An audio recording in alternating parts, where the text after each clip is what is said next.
네, 여러분 안녕하십니까? K-폴 연구소를 이끌면서 사법개혁을 외치고 있습니다.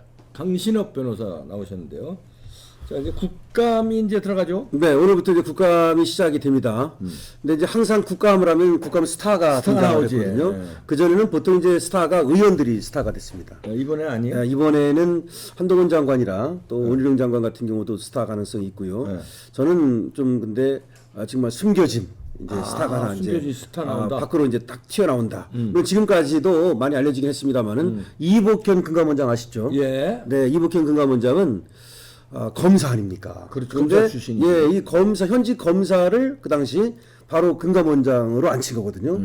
나이도 1972년생이에요. 젊습니다. 그리고 또 뭐 금감원 출신도 아니고 그리고 금융 전문가도 아닌데. 근데 경제학과 출신이야. 그렇죠. 예, 그리고 이제 출신. 공인회계사 자격증도 있고요. 그렇기 때문에 이제 여기 앉힌 건데 이게 사실은 신의 한 수입니다. 원래가 이제 윤석열 대통령이 또 이렇게 인사를 하는 거 보면은 뭔가 이 포석을 놓는 수가 있거든요. 근데 이 바로 이복현 금감원장이 그런 경우인데 바로 가자마자 이 라임, 이 숨겨졌던 라임. 디스커버리. 예. 라임 너무 예, 많이 옵티머스. 끌었어 지금까지. 그렇죠. 라임 옵티머스. 이거를 지금 이제 밝혀내기 시작한 거 아닙니까? 왜? 원래 그게 라임 사태가 터진 것이 2019년 경에 그러니까, 터집니다. 예. 그래가지고 이것이 이제 대검찰청에서 증권범죄 합동수사단 예. 서울 남부지검에 있는 예. 이쪽으로 2020년 1월에 이걸 배당을 해요. 그러니까 이제 라임 사태가 터지니까 그거를 이제 다 이제 고발도 되고 또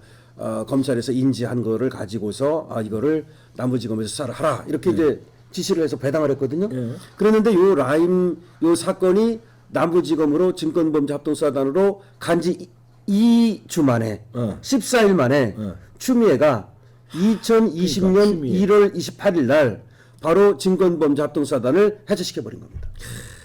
추미애. 여기서 중요한 건 뭐냐면 이 라임 사건이 배당된 지 2주 만에 이거를 그냥 파괴시켜 버렸다는 거예요. 증권범죄 합동수사단을. 이 합동수사라는 게 중요해요. 합동수사를 해야만 거기 금융 전문가 뭐 또 수사 전문가 각종의 전문가가 여기 들어가 가지고서 시너지 효과를 내면서 수사를 하는 거거든요. 근데 사실상 이것이 이렇게 파괴되고 나서 수사가 멈춰 버립니다. 그래 가지고 이 2020년 1월 28일 이 멈췄던 수사를 이복현 금감원장으로 가가지고서 이거를 다시 이제 조사를 한 거야. 금감원 차원에서 조사를 해가지고서 그 자료가 지금은 남부지검의 형사 6부입니다. 여기에서 증권범죄 전문 팀이거든요. 여기에 지금 자료가 넘어갔습니다. 그래서 이제 수사가 다시 재개된 거죠. 자, 그런데 그와 관련해 가지고서 이제 국감에 나오면 이 이복현 금감원장이 알고 있는 사실들 이런 것들이 이제 드러나게 되죠. 그런데 이번에 국감은 6년 만에 말이죠.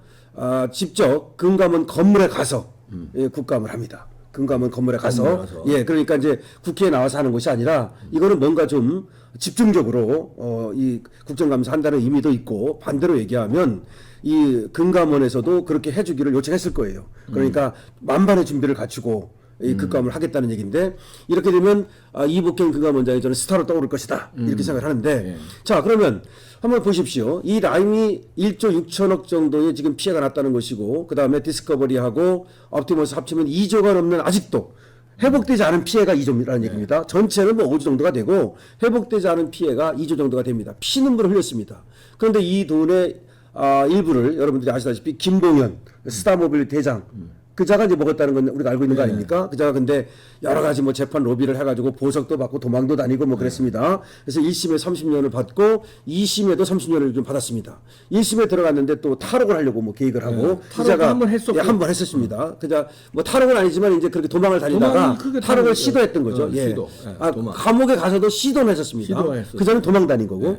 자, 이자가 이제 스타모빌리티의 김봉현인데 지금 나온 얘기가 뭐냐면 이 라임의 주범은 김봉현 말고도 또 있습니다. 원래 이 몸통이 지금 서너 명 되는데 그 중에서 하나가 누구냐면 김영웅입니다. 요 얘기도 이제 여러분들한테 해드리려고 해요. 이 김영웅이가 이제 메트로폴리탄 여기 회장이라는 자입니다. 요자가 이 메트로폴리탄 계열사 부동산 뭐 시행사 이런 거 있잖아요. 그 23개를 가지고 이제 라임 펀드 거기에서 3,500억을 대출을 받습니다. 이 대출에 이제 부정이 개입하는 거죠.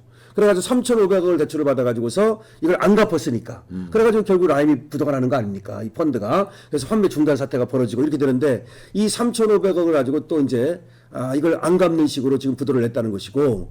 근데 이 김영웅이 이 라임 사태가 터지자마자 제일 먼저 도망을 갑니다. 김부현처럼 이자도 도망을 가가지고서 그런 자인데 이자가 그 필리핀의 이슬라 리조트라고 있어요. 거기에다가 한 300억, 약 정확히는 한 295억 정도 되는데 그 돈을 이제 그 이슬라 리조트를 갖다 인수를 한다 그러면서 그 돈을 가지고 몇 번 돌려가지고 지 동생한테 돌렸다가 또 제 3자한테 돌렸다 그래가지고서 세탁을 합니다.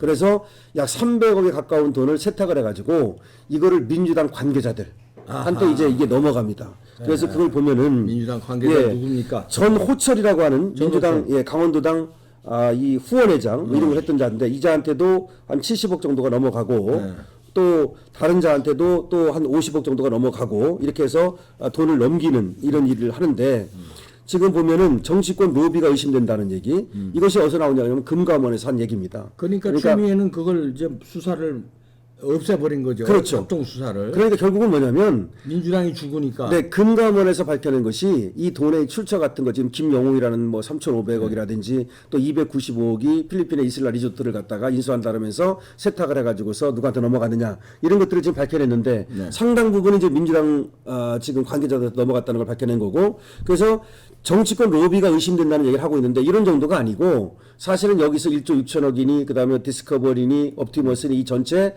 이 펀드에서 피해액이 이렇게 정치권으로 흘러들어갔다는 거죠.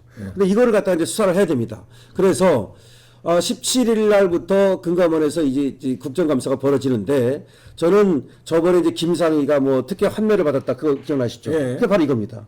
라임에서 이제 김상희는 사선 의원 아닙니까? 그 자는 이제 다른 사람들은 다 피해를 보는데 이자만 특혜 환매를 받아가지고 자기 돈을 건졌다는 거 아닙니까? 말하자면 그런 것도 이복현 금감원장이 밝혀낸 거거든요.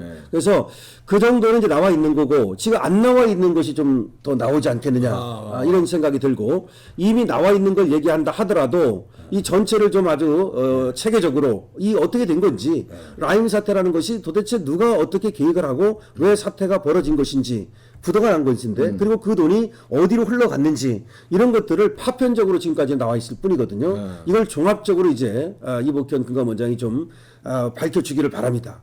원래 아니, 이제 김상희 네, 그러니까 물론 사선이지만 네. 그거 하나 가지고 이렇게 조단이 먹었을까요? 저는 더 큰 사람 나오는 거. 아니 그렇죠. 김상희는 특혜 환매를 받았다는 환매 거고. 받은 거고 이 뒤에 뭐 이런 뭐 조종하고 뭐 이게 로비하고 이런 정치권 거물이 있다. 그렇죠. 이게 이번에 나올 것 같다. 그렇죠. 왜냐하면 그때 이제 서울도시개발이라고 하는 게 있는데 이 자가 아까 내가 금방 김영웅이라고 했다. 메트로폴리탄 회장이라는 자가 김봉현만큼 거물이에요. 그렇지. 여기에 이 자가 또 이제 서울도시개발이라고 하는 시행사를 만들어 가지고 이 돈의 일부가 가평에 아파트 자이 아파트라고 있어요.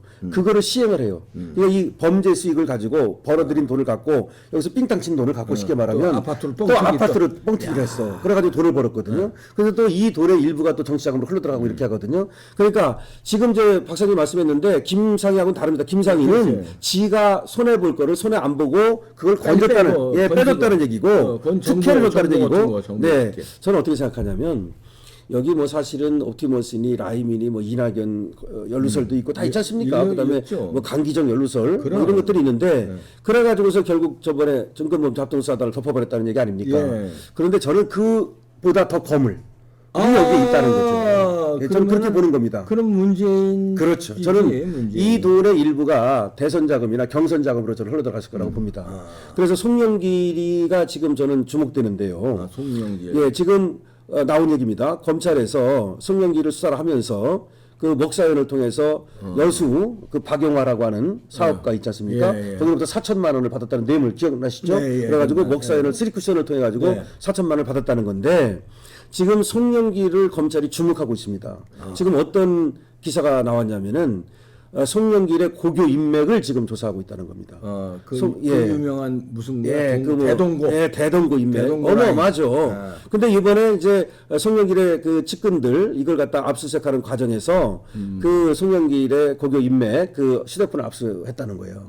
지금 이걸 분석하고 있는데 뭐 등등등등이 여기서부터 나올 수도 있겠습니다만 어떤 그런 얘기가 어쨌든 검찰발로 흘러나왔다는 얘기는 뭔가 있다는 얘기를 말하는 거죠. 그래서 송영길이가 당대표를 하고 그 다음에 이재명은 진짜 밀어준 사람이 송영길 아닙니까? 그 다음에 사실은 이 이해찬이라든지 또 문재인으로 이어지는 이런 거기 때문에 여기서 펀드 비리, 이 엄청난 국민한테 피해를 준 2조 상당의 피해, 이런 돈이 어디까지 어떻게 흘러들어갔는지 이런 거에 대한 수사가 이번 이루어져야 됩니다.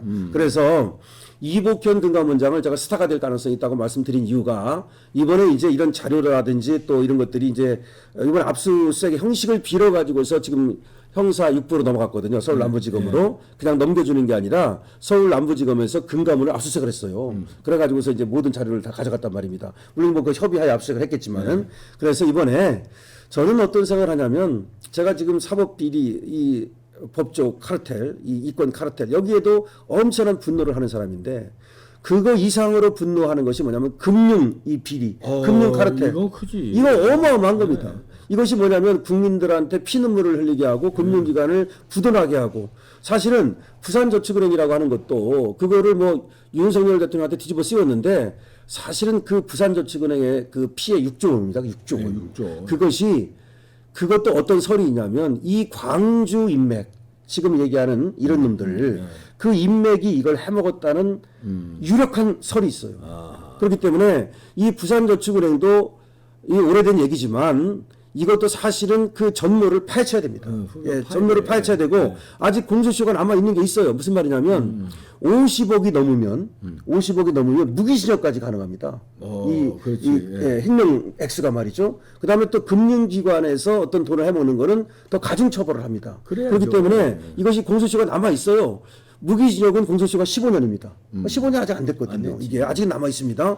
간드랑간드랑한데 아직 공소시효가 남아 있기 때문에 이 조우영이가 뭐 여기서 무슨 커피를 사줬네 이런 어떤 쓸데없는 소리 하지 말고 이 부산저축은행이든 지금 이 금융비리든 그리고 올해도 어떤 일이 있었냐면은 갑자기 주식시장에서 막 무더기 하한가가 발생했거든요. 뭐 두 번에 또 무더기 하한가가 발생했습니다. 여기 대해서 이복현 금감원장도 이걸 지금 조사하고 있거든요. 다시 말하면 계속해서 주가를 조작하고 이 시세 조정을 하고 그 다음에 금융기관에서 부당대출, 불법대출 받아가지고 땡겨가지고서는 그냥 흩어버리고서 안 갚고 이런 일들이 너무나 계속해서 벌어지고 있다. 이 대한민국이 아직까지도 멀었다는 것이 바로 이겁니다. 지금 아르헨티나가 말이죠. 1년에 물가 상승률이 무려 124%. 물가 상승률이 124%. 줄어든 게 예, 그다음에 이자가 118%. 지금 그 정도입니다. 그래 뭐 무너지고 있는데 뭐 베네수엘라도 무너지고 있고 다 같이 보면은 이런 나라들이 금융 부패를 꺾지 못했어요. 그다음에 이 사법 비리를 꺾지 못했고요. 근데 우리나라도 그런 측면으로 본다면 아직까지도 후진국이에요. 정치 비리 있죠, 금융 비리 있죠, 사법 비리 있죠. 그래서 이번에 이복현 금감원장한테 기대를 거는 거고 물론 이제 수사를 통해서 밝혀내야 되겠지만 이 국감이 시작되는 마당에 스타 탄생을 좀 한번 기대해 봅니다. 윤석열 원래 그 대통령도 검사 시절에 말이죠.